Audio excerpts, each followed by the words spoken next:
बच्चों,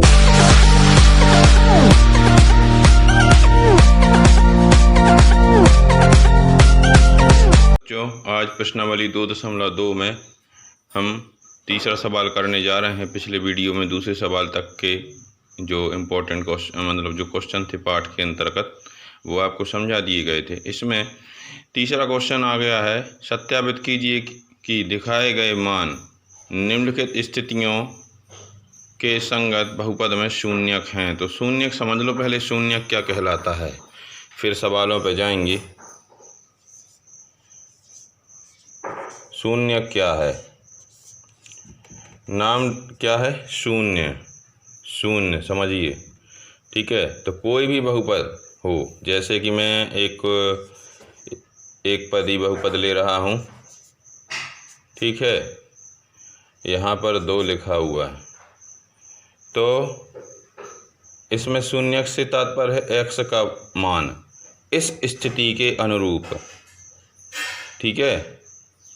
x का वह मान जो इस स्थिति के अनुरूप दोनों पक्षों को बराबर करता है, यानी x का ऐसा मान कि 5 में उसको जोड़ें तो इधर भी 2 ही आ जाए, ठीक है।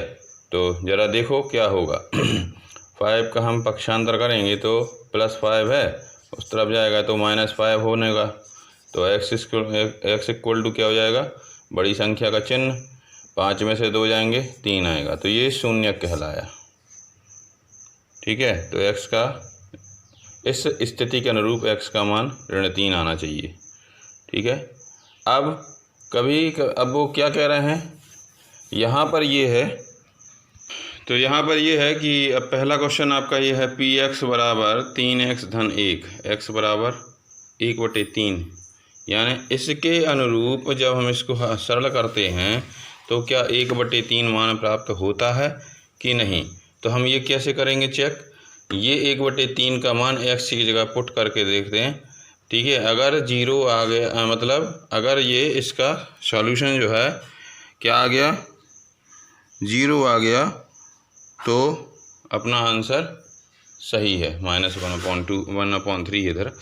तो चेक करते हैं x की वैल्यू फंक्शन में, x बराबर -1/3 रखने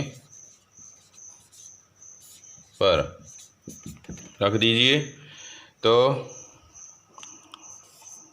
p -1/3 is equal to 3x है ना, तो इंटू -1/3 + 1, 3 से 3 कैंसिल हो गया, देन -1 + 1 क्या आएगा, 0 आ गया ना। तो माने सत्यापित हो गया कि ये जो मान दिया गया है x का इस स्थिति के अनुरूप, ये इसका शून्य कहलाएगा, x का इस स्थिति के अनुरूप यह ऋण 1/3 इसका शून्य होगा, ठीक है। तो नीचे अपन कारण दे देंगे, हाँ x बराबर ऋण 1/3 इस 3x + 1 के लिए सत्य है,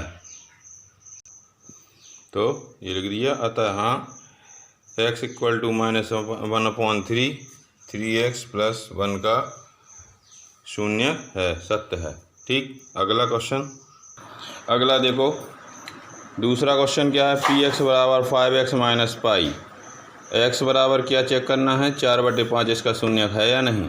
तो x की जगह पे क्या रख दोगे, 4/5 रखने पर, तो x की जगह पे 4/5 रख दिया, तो 5 × 4/5 - पाई, 5 से 5 कैंसिल हो गया, 4 - पाई। अब ये इसके बाद सॉल्व हो नहीं सकता क्योंकि ये अपरिमेय संख्या है, तो ना तो परिमेय संख्या अपरिमेय संख्या में जुड़ सकती ना ही घट सकती है, तो दैट मीन्स अतः हम क्या आंसर सत्यापित हो गया, नहीं x बराबर 4/5 5x - पाई का शून्यक नहीं है।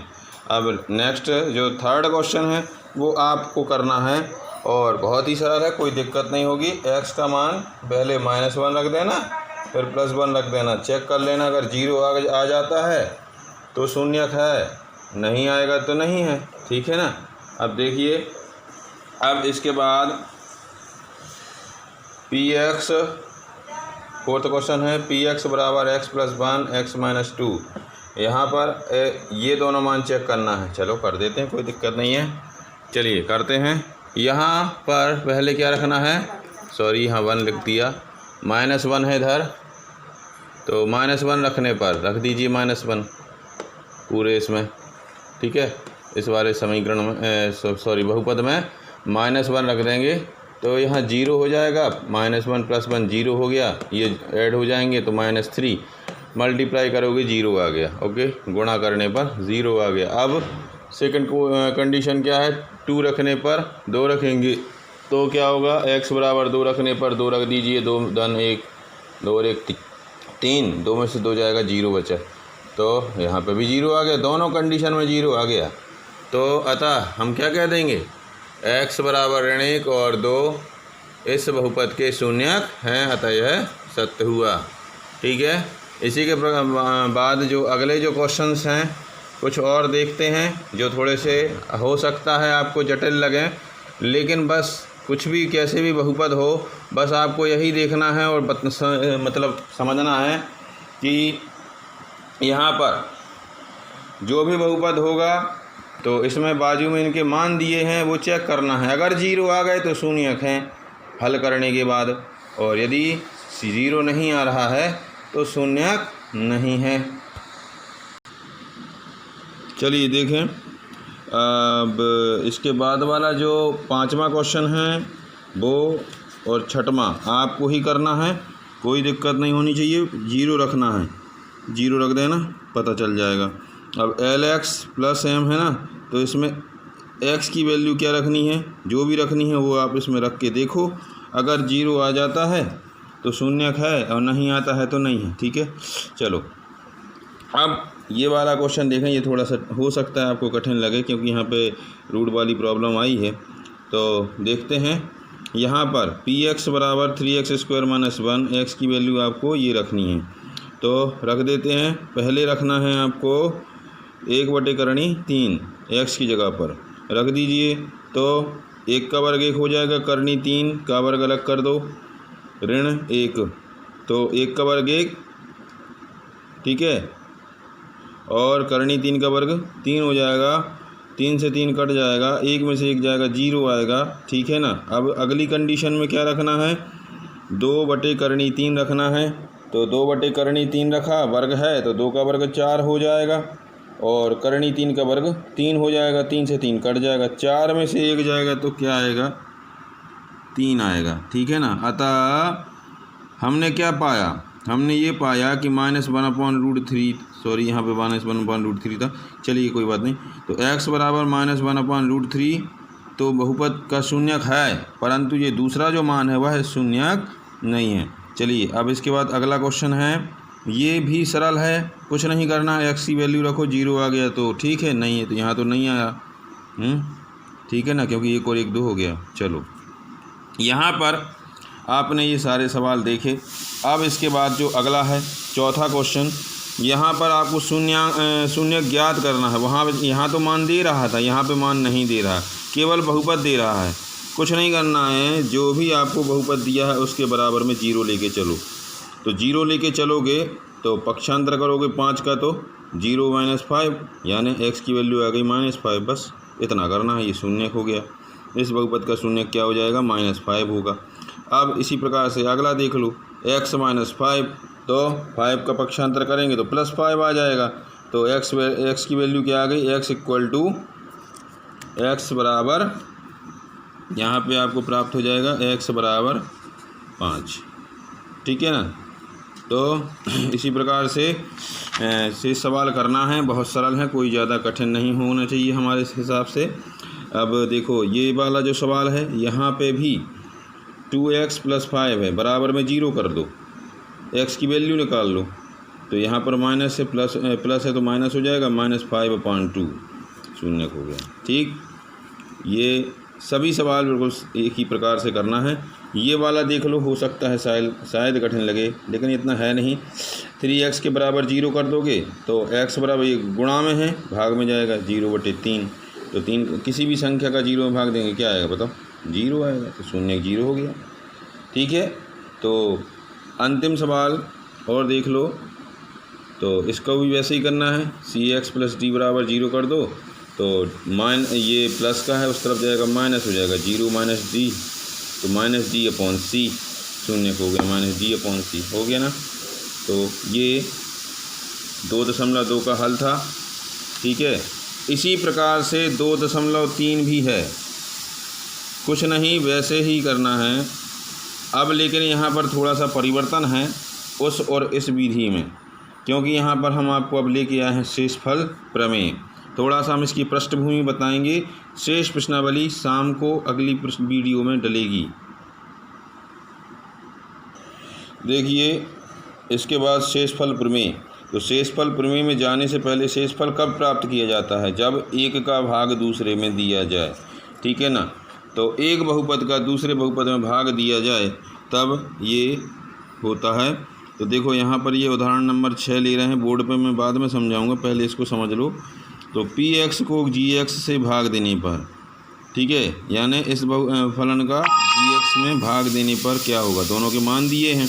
तो इसमें हम क्या करेंगे, gx से इससे 1 + x से भाग दे देंगे। भाग देने के तरीके क्या हैं ये आपको हम अभी बताएंगे। तो शेषफल प्रमेय के बारे में बता दें तो शेषफल कब प्राप्त होता है? जब एक पद का दूसरे में भाग दें और नीचे अगर कुछ प्राप्त होता है 0 की जगह पर, या 0 प्राप्त होता है तो वो शेषफल कहलाता है, ठीक है। तो यहाँ पर यहाँ जो कुछ भी लिखा जाता है वो क्या कहलाता है? भाज्य।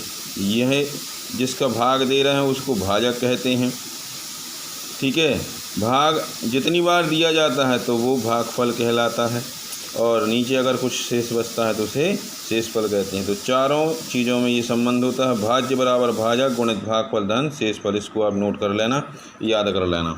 तो अब देखिए हम आपको बताने वाले थे शेषफल प्रमेय। ये पेज नंबर आपके 46 पे दिया गया है, इसको देख लेना आप। तो यहाँ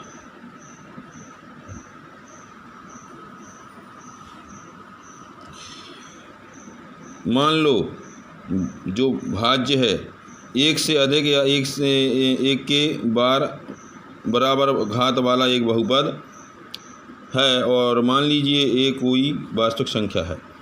तो मतलब यहाँ पर ये x - a से भाग देना है आपको, तो शेषफल pa होता है।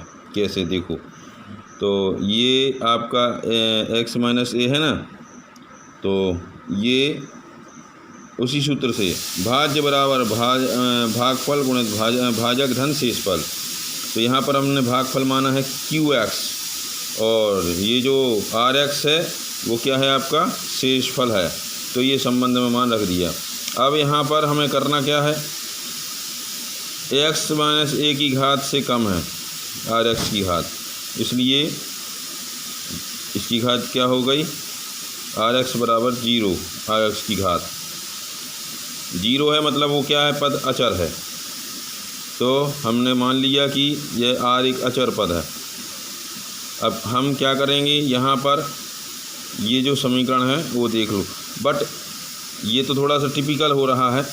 सबसे पहली बात तो ये समझ लो कि जैसे ये सब आपको बहुपद दिया है और ये इसका भाग देना है, तो शेषफल प्रमेय कुछ नहीं कहती, वो ये कहती है कि x - 1 है, एक की घात होना चाहिए तभी ये लगता है। तो या 2 की भी हो सकती है, लेकिन उसमें हमें मान ज्ञात करना होंगे। तो जैसे यहाँ देखो x - a दिया है, इससे भाग देना है इसमें, तो क्या करेंगे, शून्य का निकाल लो। x - 1 का क्या होगा, बराबर 0 करके 1 आ जाएगा। तो इसमें पूरे में x का मान क्या रख दोगे, 1। देखो जब ये रख दिया 1, ठीक है। अगर समझ में ना आ रहा हो तो पुस्तक में उदाहरण देख सकते हो। तो हल करने के बाद यहाँ 0 प्राप्त हो रहा है, 2 प्राप्त हो रहा है ना।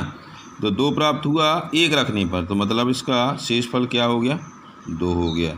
ऐसे ही सवाल को करना है, ठीक है। प्रश्नावली अगले वीडियो में दिखाएंगे, समझिएगा। नमस्कार।